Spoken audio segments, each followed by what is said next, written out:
Welcome back, everybody. Now, today we're talking about my portfolio performance. And if you've watched this channel for a while, you know that I share it every single month and I show all the ins and outs and buys and sells. And I do it since the inception of when I started this account or this kind of strategy that I've been working on. And if you've watched any of my portfolio recaps, you know that I show this every single month where we compare my portfolio performance to the S&P 500. Well, over this past week or so, I noticed something that made me dig into my performance a little bit more, and I realized that it's been calculating wrong this whole time. And I'm going to show you exactly what I found, what I'm going to do about it going forward so that we actually have the right number, and kind of how I got here in the first place. But first off, let's level set, because there's two actual issues with this portfolio performance screen that I've been showing every single month. And one issue is in the calculation of my own rate of return, and then the other issue is the calculation of the S&P 500's return. Now, let's start with the S&P 500 because I think this is a little bit of a quicker explanation. So first of all, if you watch my portfolio recap videos, every single month I say the same thing. Over 4.5%, accounting for the timing of my contributions, was up 5.34%, accounting for the timing of my contributions, was up 2.43%, accounting for the timing of my contributions. Every time I talk about the S&P 500 return, I say that it's the return adjusted for the timing of my contributions. And I've said it like every single month since I started sharing my portfolio. But after talking about it in the comments of one of my videos, I realized that this isn't adjusted for the timing of my contributions at all. It's actually the exact same number that you get everywhere else when you look at the performance of the S&P 500. Like, for example, if I go over to Seeking Alpha, I'm looking up NVIDIA here, but if we look at total return versus the S&P 500 total return, I chose the dates here that basically equate to year to date on Seeking Alpha, taking the last market day in 2023, and then obviously the current day. And what you see is it's also 21.55, the same number that it is on Schwab in portfolio performance. So you might be saying, well, isn't that what we want it to be? Maybe. It depends on what you want to track, but this whole time I've been saying that this S&P 500 performance is adjusted based on the timing of my contributions, and it's clearly not. This is just the straight return of the S&P 500, not adjusted for the timing of my contributions. And you might be wondering, okay, well, why does that actually matter? Well, let's think about it like this, right?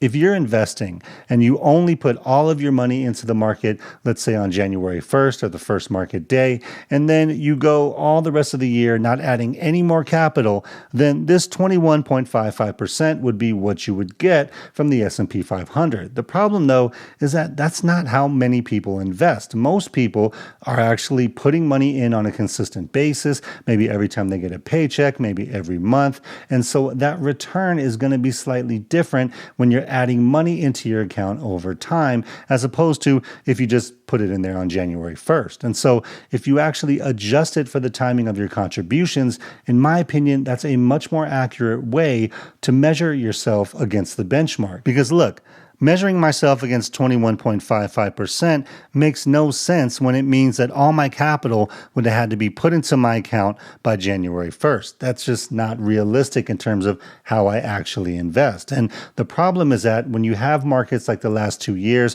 where the S&P 500 is going up a lot, you're not actually getting 21.55% if you're adding money to your account throughout the year, because it's continuing to go up and you're continuing to buy as the S&P 500 goes up. So this doesn't really give you an accurate measurement of how you're doing against the benchmark, because as investors, what we want to know is, look, if I'm picking individual stocks, my alternative is just put that money into an S&P 500 index. So it needs to account for the timing of your contributions in order to be an accurate measure of how you're doing stock picking versus just picking the index. So this whole time I've been saying that the Schwab portfolio performance page has been adjusting the S&P 500 return based on the timing of my contributions, and that is completely wrong. It's not doing that at all. This part is not adjusted for my contributions. And the reason why I thought that is because when we look at how this is calculated, it talks about how it actually takes into account your contributions in order to measure your own personal return. And so I just assumed that they were doing the same thing for the S&P 500 index, but they're not. They're doing it for your personal return, but they're not doing it for the S&P 500. So I've been wrong about that the whole time. It's not actually accounting for that. But the other issue that I found is that the rate of return that they calculated for my own account is also incorrect. And the reason for that is because if you've watched this channel from the very beginning when I started sharing my portfolio, you know that at that beginning part, I was like moving accounts around, trying to consolidate everything to Schwab so that I could use this portfolio performance tool to be able to manage all of my accounts in one place. But in order to do that, I had multiple transfers in and out of different brokerages that were happening around that time. Like for instance, my HSA account was actually transferred from TD Ameritrade whenever Schwab bought TD. So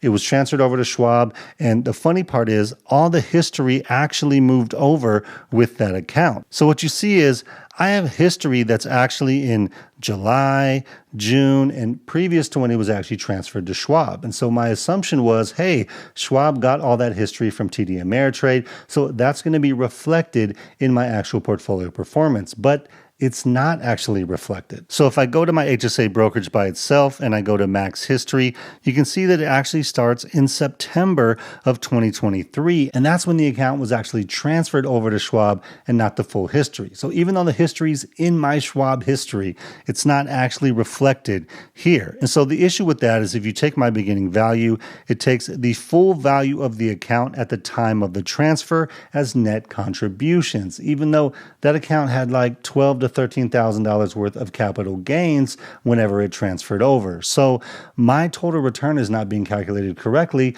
because it treated all the dollars that came over as contributions as opposed to only a fraction of those being contributions and the rest being capital gains. So that was one issue with my return, but that's not the only one because that wasn't the only transfer that I made in those accounts. So then if I go to my traditional IRA, you can see that I transferred items out of this account in 2023 early on and then transferred items back as I was moving stuff around to prepare to show my account online on my YouTube channel. So, this is all messed up because once I did this transfer here, it kept part of the gains from the previous assets. And then when I transferred stuff back over, it treated all that transfer as net contributions as opposed to a combination of net contributions and capital gains. So this is all messed up. I mean, that just can't be accurate at all because I'm getting credit for things that were there before, and then I'm not getting credit for things that I moved in. So it's just a mess. And you can see it when I show it from December 8th, 2022.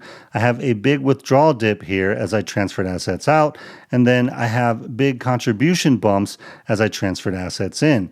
And you can even see here, my net contributions since inception are actually a minus $31,000 because I transferred assets out into other accounts that weren't going to be part of my actively managed portfolio. So this is all a mess. And that means that this rate of return in general is just simply wrong. It's just not the right rate of return because it's accounting for gains on assets that were transferred out and then treating all assets transferred in as net contributions as opposed to a combination of contributions and gains. So hopefully this makes sense and you realize how this number is just wrong. And there's no way that it can ever be right because it's always going to treat these as contributions only. And I don't really know how to reset that. So, the only way that I could have done this probably correctly through Schwab is if I waited until everything was transferred over and I basically said, okay, we're going to track my performance from the day after everything was transferred over. And that's it. And I could have done that, I suppose, in hindsight, but I didn't know that it was messed up. So, this is not a great reflection of the performance or how I'm doing. Now, it's in the ballpark. It's close. It's not going to be, a huge difference when you see the actual number, but it worries me because we're talking about it every month and it's not actually accurate. So what can we do about this? And this actually is a good segue to how I even got to this point or how I started looking at this. I got reached out to by the Snowball Analytics guys. I know there's other YouTube channels who, promote them. And they were like, hey, do you want to look at our tool? And I was like, I'll look at it, but I'm using these Schwab portfolio performance tools. And like I just told you guys, I had been looking at tools over the past few months because I was looking at Fidelity, seeing if I could switch, seeing if I could, use their portfolio performance tools and if they were going to work. And if you remember a little while back, I basically said, I'm not going to switch because these portfolio performance tools are so critical to what I'm sharing on my channel, and I wasn't ready to give that up. So come to find out, that these numbers aren't even correct. And the only reason why I found it is because I was trying out Snowball Analytics and just trying to get it to match what I was seeing in this portfolio performance tool. And this was like something I've been working on for the past 2 weeks of just banging my head against the wall, like, why do these numbers not match, right? And I reached out to Snowball's support team. They're probably tired of hearing from me. They're very helpful, though, by the way, and just trying to figure out what's going on. So let me show you what it actually looks like if it was correct. So I loaded all of my stuff into Snowball Analytics. I actually downloaded the transactions. I uploaded them into Snowball. I went through all of them and checked that they were all there. I added all of my cash movements in and out. I added all of my dividends, like all of these things, right? And I finally got it to where I was able to match it. I was able to see that it's all there. Now, when I use Snowball, here's the answers that I get. I have my benchmark as the S&P 500, and we'll look at both of these. This is portfolio value, which is basically the value of your portfolio over time, which includes your net contributions. And that will be something that we'll talk about maybe in a different video. But let's look at portfolio performance. I'm going to use the S&P 500 as my benchmark, so I'll compare. And if you go to all, what you see is when I click all, the starting date back here is December the 7th, 2022, basically the day before December 8th, right? So it makes sense. And what you see is that my portfolio performance over that time frame is a little over 35%, and the S&P 500's performance is a little over 44%.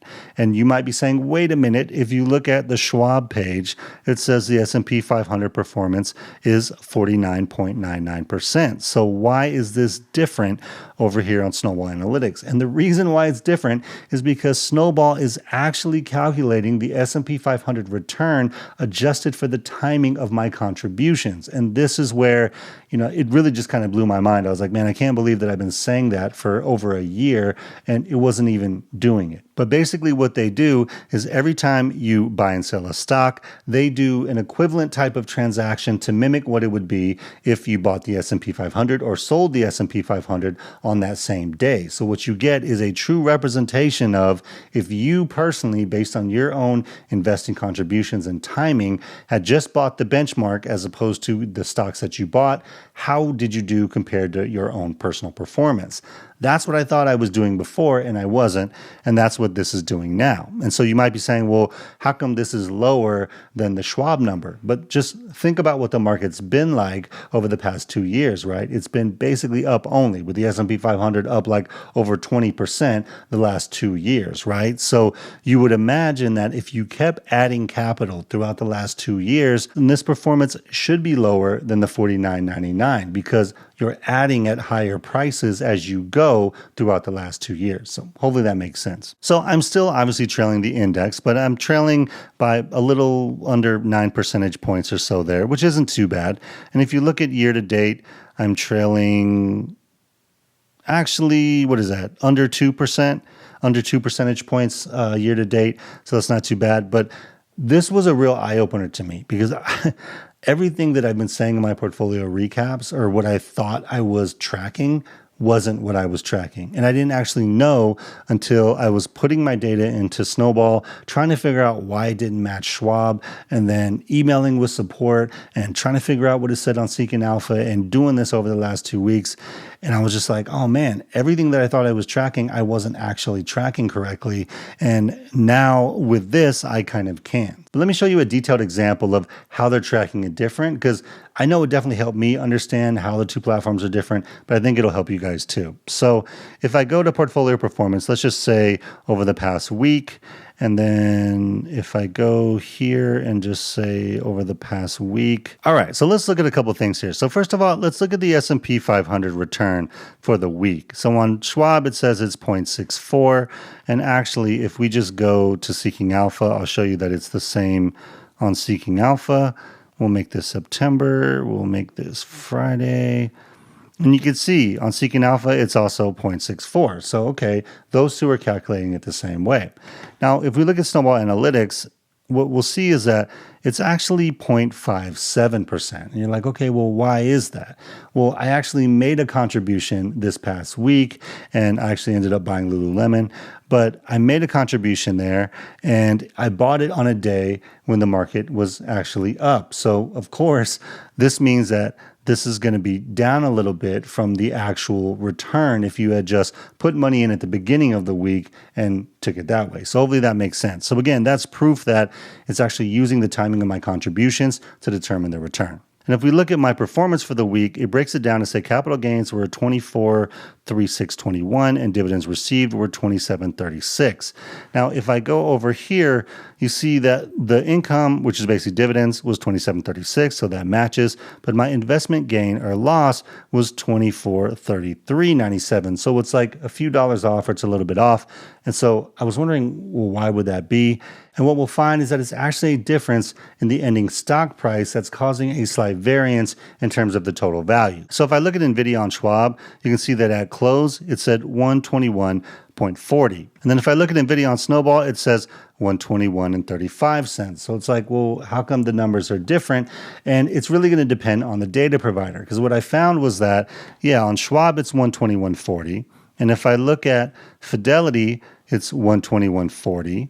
And if I look at Seeking Alpha, it's 121.40. So you're like, hey, maybe Snowball's wrong. But actually, if I look at on Google Finance, it's 121.35. And if I look at it on Yahoo Finance, it's 121.35. So definitely there are slightly different numbers based on the data provider that you're using. And it just so happens that the one that Snowball's using matches up with Yahoo Finance and Google Finance, but doesn't match up with Schwab, Fidelity, or Seeking Alpha. So it's a little bit annoying in terms of it just being different. But at the end of the day, it's telling you kind of what that price is. And as the price updates throughout the day, then, again, it's a slight variance, but at least it's one that we can explain with real numbers. And so if we go back to portfolio performance, you can see that Schwab had my rate of return at 80 basis points. Snowball had it basically right there at 79 basis points. So like a rounding error. I actually calculated it manually and it actually was at 79 basis points without rounding. So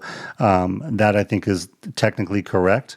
But you can also see here that Schwab has my net contributions for the period at $800. And so the cool thing, if we go to my portfolio performance for the week, we can see that the capital gain was a little over $2,400, which is the same as Schwab, other than the slight variance in terms of stock prices, and then my dividends received. So that looks good, but I also made that $800 worth of contributions. And if we look at my portfolio value for the week, it's basically $3288.70, which is a combination of my capital gains, my dividends received, which were received in cash, and then my $800 in net contributions in cash for the week. All right, so what does this all actually mean? Well, I think it means that going forward, I'm not going to be using the Schwab portfolio performance tools because I already know that they're going to be incorrect no matter what I show. It's never going to treat those transfers correctly, and that's just a problem that I don't want to continue to compound over time. So what I'm likely going to be doing is I'm going to be using the Snowball Analytics dashboard to be able to show my portfolio performance. And, maybe I'll do something to where I show the Schwab screen so you guys know it's my real account. I mean, look, I've shown my real account with my actual account balance in the Schwab tools for the past year. It's not like I'm making up transactions, but I do think if I use the Snowball Analytics dashboard, it'll actually be better. Number one, because it'll actually be showing the things that I thought I was showing you all along. But it also gives me tools to show you other things that I do in my videos, like how it compares against the S&P 500 for the month, which is something, again, that I was calculating manually every month. And now it just kind of shows it and shows the full history, so we can kind of talk about it in that way, as well as the performance of my actual holdings, which, again, I was showing, I think, on a Seeking Alpha screen or something like that, or actually in the Schwab screen. And so this just makes it a little bit easier to kind of do it just all in one place. So it's kind of nice. Plus, it's cool because if I have people who watch this channel who were like, hey, I really like how you're monitoring your own portfolio, but I can't use Schwab because I have accounts at different brokers, or I can't use Schwab because it's not available for me, then this could be an alternative for folks who say, you know what, I want to manage my account the same way, or at least in a similar fashion. And it's just a matter of if you want to use a third-party tool or not. I was trying to kind of stay away from it and just use the tools within my brokerage so that, it's like full transparency. You guys know it's my own accounts, but it's just not calculating it right, and it's never going to. So I don't really know of a better option other than trying to use something that's going to consolidate everything, that I can actually do the things that I thought I've been showing you all along. And so there's a lot of cool things here that we can kind of explore over time as I get to know the tool better and all that. But the funny part was when they reached out to me, I was like, well, I don't really know if I'm interested because I'm going to use my Schwab portfolio tools no matter what, because they're actually linked to my accounts. And that's what I've been using this whole time. And to be honest, initially I thought Snowball Analytics was more of like a dividend investor tool because the people that I see promote it most of the time are like the dividend guys.